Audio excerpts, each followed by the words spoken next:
Neftchi yangi tarix yozdi va chempionlikni qo'lga kiritdi. 29-tur doirasida Neftchi Qizilqum uchrashuvi nafaqat turning, balki butun mavsumning eng muhim bahsiga aylandi.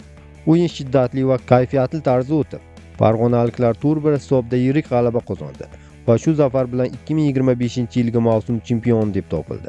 Mazkur natija orqali Neftchi muxlislari 24 yildan keyin yana yuksak martabaga erishish baxtini his qildi. Uchrashuvning ilk daqiqalaridanoq Neftchi tashabbusni qo'lga oldi.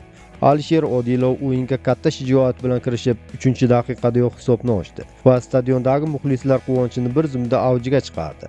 Oradan ko'p o'tmay 19-daqiqada yana o'sha Odilov to'pni darvozaga yo'llab, jamoasi ustunligini mustahkamladi. Hujumchining 2 goli o'yin manzarasini tubdan belgilab berdi. Biroq Qizilqum taslim bo'lmadi va ikkinchi taym boshlanishida 60-daqiqada Shohruz Norxonov hisobni qisqartirishga muvaffaq bo'ldi.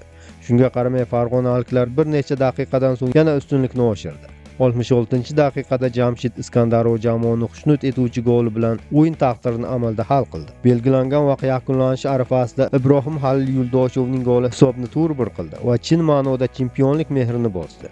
Jamoaning maydondagi harakatlari, o'zaro tushunish va istak bilan o'ynashi bu mavsumdagi zafarning beixtiyor natijasi ekanini yana bir bor ko'rsatdi. Neftchi safida Botir Ali Ergashevdan tortib Yovan Jokich, Zoran Marushich va boshqa o'yinchilargacha har bir futbolchi o'z ulushini qo'shdi. Odilovning dubli, Iskandarovning aniq zarbalari va yarim himoyadagi ustunlik jamoaning o'yin strategiyasini mustahkamladi. Qizilqum ham o'ziga xos kurash ko'rsatdi, ammo himoyadagi xatolar va raqib ustunligi natijaga katta ta'sir qildi. Ular safida ham Norxonovning goli o'yinga integra olib kirgan bo'lsa-da, umumiy manzarada farg'onaliklarning jo'shqin o'yini ustun keldi.